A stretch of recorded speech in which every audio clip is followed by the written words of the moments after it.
Hello दोस्तों, MJ social studies में आप सभी का स्वागत है। आज के दिन लेकर आए हैं हम बायोलॉजी के तीसरे पार्ट को, जिसमें हम 100 क्वेश्चन पूर्ण कर चुके हैं। अब तीसरे पार्ट में 101 से शुरू करेंगे। 50-50 क्वेश्चन करके हम हल कर रहे हैं। ठीक है दोस्तों, तो आइए हम तीसरे पार्ट में देखते हैं, 50 क्वेश्चन को कवर करते हैं। तो पहला क्वेश्चन दिया है दोस्तों, अकल दाढ़ क्या है? अकल दाढ़ तीसरी दाढ़ होती है जो हमारे शरीर में होती है। 102 नंबर पर क्वेश्चन है, मानव शरीर में कुल कितनी अस्थियां होती हैं? 206 अस्थियां होती हैं। कान की हड्डियां कितनी होती हैं दोस्तों? तो कान की हड्डियां 6 होती हैं। मानव में कशेरुकों की कुल संख्या कितनी होती है? कशेरुकों का मतलब होता है कि रीढ़ में कितनी हड्डियां पाई जाती हैं? तो 33 रीढ़ हड्डियां पाई जाती हैं दोस्तों। 33 हड्डियां पाई जाती हैं रीढ़ में। बच्चों के अंगों की अस्थियां मुड़ जाती हैं यदि कमी हो जाती है। किसकी कमी दोस्तों? विटामिन डी की कमी होने पर बच्चों के अंदर की जो रीढ़ की हड्डियां होती हैं वो टेढ़ी मेढ़ी या भंगुर हो जाती हैं दोस्तों। अगला दिया है, कह रहा है कि शरीर की सर्वाधिक प्रबल अस्थि होती है जबड़े की। सबसे प्रबल अस्थि, सबसे ज़्यादा ताकतवर अस्थि कौन सी होती है? जबड़े की। ठीक है ना, मुंह के अंदर जो पाया जाता है जबड़ा, उस जबड़े में होता है। कह रहा है कि कौन सा भाग हाथी के गजदंत के रूप में बदल जाता है? तो दूसरा कृदंतक। हाथी का जो दांत होता है गजदंत के रूप में बदल जाता है, कृदंतक वाला दांत, दूसरा कृदंतक। कह रहा है कि लाख जा विकृति किस बीमारी का दूसरा नाम है? टिटनेस है। ठीक है दोस्तों, लाख जा बीमारी का दूसरा नाम टिटनेस है। ठीक है दोस्तों, ये लोहा लंगड़ या आयरन के लग जाने से, कट जाने से, छिल जाने से ऐसी बीमारी हो जाती है।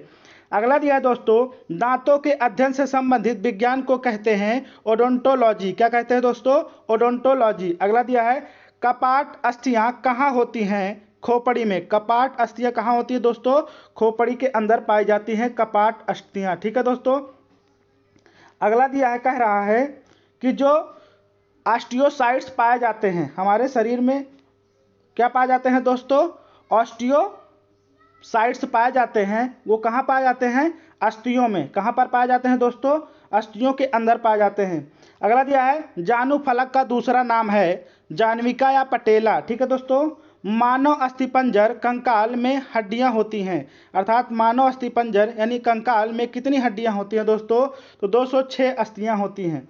अगला दिया है, दांत और हड्डियां किसके कारण सबसे मजबूत और दृढ़ता प्राप्त करती हैं? कैल्शियम के कारण दोस्तों सबसे ज़्यादा मजबूत होती हैं दांत और हड्डियां। अगला दिया है, कह रहा 3 या 4 वर्ष के बच्चों के दूध के दांतों में शामिल नहीं होता है। क्या नहीं होता है दोस्तों? अग्रचर्वणक, जिसे हम प्रीमोलर कहते हैं, ये छोटे बच्चों में नहीं पाया जाता। अगला कह रहा है कि जोड़ पर यूरिक एसिड क्रिस्टलों का एकत्र हो जाना क्या कहलाता है? गठिया का रोग कहलाता है दोस्तों। जब हमारे शरीर की हड्डियों के बीच में यूरिक एसिड जमा हो जाता है तो हमारे गांठों के अंदर भंगुरता होने लगती है जो दर्द करता है, जिसे हम बीमारी कहते हैं गठिया का। ठीक है दोस्तों, अगला दिया करा है कि एक पक्षी तथा कीट पर क्या होता है? एक पक्षी तथा कीट के पर क्या होता है? समवृत्ति अवयव होते हैं दोस्तों। अगला दिया करा है, कीट एक प्राणी है जिसमें होता है 3 जोड़ी टांगे। कीट एक प्राणी है जिसमें 3 जोड़ी टांगे पाई जाती हैं। हमारे शरीर की किन कोशिकाओं में सबसे कम पुनयोजी शक्ति होती है? मस्तिष्क कोशिकाओं में दोस्तों। कह रहा है कि गुण सूत्रों की आकृति विज्ञान का अच्छी तरह से अध्ययन किससे किया जाता है? मध्यावस्था में, यानी किस अवस्था में या किस समय किया जाता है? मध्यावस्था में किया जाता है दोस्तों। कह रहा है अगला, कह रहा चोंच में बनाती हैं। कह रहा दोस्तों, चोंच किससे बनाती है, अर्थात किससे बनता है? तो जबड़े से। ठीक है दोस्तों, चोंच जो है जबड़े से बनता है। अगला कह रहा है कि दांतों की कठोर इनेमल परत क्या होती है? कैल्शियम फास्फेट होती है दोस्तों। दांतों की जो इनेमल परत होती है कैल्शियम फास्फेट होता है। कंकाल की मांसपेशियों की अनुमानित संख्या बताइए। 700 होती है दोस्तों। कितनी होती है दोस्तों? 700 अनुमानिक संख्या है मांसपेशियों की। कह रहा आनुवांशिक रूप से समान व्यक्तियों के बीच प्रत्यारोपण को क्या कहते हैं दोस्तों? आइसोग्राफ्ट कहते हैं। कह रहा है कि घोड़ों और गधों से पैदा जानवर की संकरण जात को क्या कहा जाता है? खच्चर कहा जाता है दोस्तों। कह रहा है कि जीन शब्द किसने बनाया था? WL जॉनसन ने बनाया था जीन शब्द। ठीक है दोस्तों, और आनुवांशिकता के जन्मदाता ग्रेगर जॉन मेंडल जी हैं, ये तो आप जानते होंगे। अगला कह रहा है सेक्स हार्मोन्स का पता किसने लगाया था? यूजीन स्टीनैक ने। अगली है पहली क्लोनिक भेड़ का नाम क्या है? डाली। ठीक है दोस्तों। अगला दिया करा कि जोहन ग्रेगर मेंडल प्रसिद्ध हैं, अर्थात जोहन ग्रेगर मेंडल प्रसिद्ध हैं आनुवंशिक नियम प्रस्तुत करने वाले वैज्ञानिक, अर्थात आनुवंशिकता के जन्मदाता जोहन ग्रेगर मेंडल प्रसिद्ध हैं। ठीक है दोस्तों। आइए आगे देखते हैं। कह रहा है कि हीमोफीलिया होती है, कौन सी बीमारी होती है दोस्तों? हीमोफीलिया।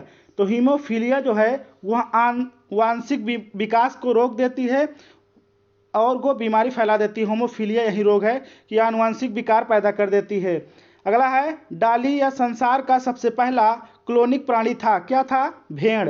कराए बीटी का संबंध किससे है? कपास से है। कपास यानी रुई के पौधे से, रुई से है। ठीक है दोस्तों। एलोसोस होते हैं, लिंग गुणसूत्र होते हैं दोस्तों। डीएनए परीक्षण विकसित किया गया था वाटसन और क्रिक के द्वारा, डीएनए और उसका परीक्षण किया गया था। आबादी में जीनों के संग्रह को क्या कहते हैं? आबादी में जीनों के संग्रह को कहते हैं जीन पूल कहते हैं दोस्तों। करा गुणसूत्रों में होते हैं डीएनए और प्रोटीन। गुणसूत्रों के अंदर क्या पाए जाते हैं दोस्तों? डीएनए और प्रोटीन पाए जाते हैं। अगला करा आनुवांशिकता, जिसे हम जेनेटिक्स कहते हैं, शब्द किससे गाढ़ा है यानी किसने बनाया है? बेटसन ने बताया है दोस्तों। अगला करा कि अनुलेखन का अर्थ किसका संश्लेषण करता है? डीएनए का संश्लेषण करता है दोस्तों। किसका करता है दोस्तों? डीएनए का संश्लेषण करता है। तो आइए आगे देखते हैं। कह रहा है कि न्यूक्लियो को बाहर यानी न्यूक्लियस को बाहर डीएनए कहाँ मिलता है? तो माइक्रोकांडिया में, यानी कोशिका के अंदर माइक्रोकांडिया पाया जाता है, उसी के अंदर ये मिलता है दोस्तों। तो आइए आगे देखते हैं। कह रहा है कि माइक्रोकांडिया के बाद 140 नंबर पर है क्वेश्चन। कौन सा क्वेश्चन है दोस्तों? कह रहा है कि जीनोबायोटिक्स जो सूक्ष्मजीवी आक्रमणों के प्रति आनुवंशिक रूप से प्रतिरोधी होता है वह क्या कहलाता है? उसे हम रिकैल्सित्रांत कहते हैं दोस्तों। रिकैल्सित्रांत कहते हैं। अगला दिया है जब एक जीन युग्म अन्य इकाई के प्रभाव को छिपाता है तो वह घटना क्या कहलाती है? एपिस्टेसिस कहलाता है दोस्तों।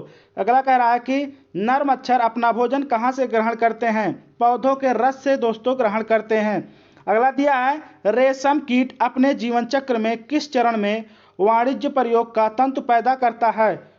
प्यूपा में। ठीक है दोस्तों। अगला दिया है करा कि स्वादन से आशय किससे है? स्वाद से। ठीक है दोस्तों। सामान्य प्रयोग में आने वाला मसाला जिसे हम लौंग कहते हैं वो किससे बना होता है या किससे प्राप्त होता है? तो फूल की कली से प्राप्त होता है दोस्तों। हशीश पौधे से प्राप्त की जाती है। यह बताइए कि वह पौधे के किस भाग से प्राप्त की जाती है?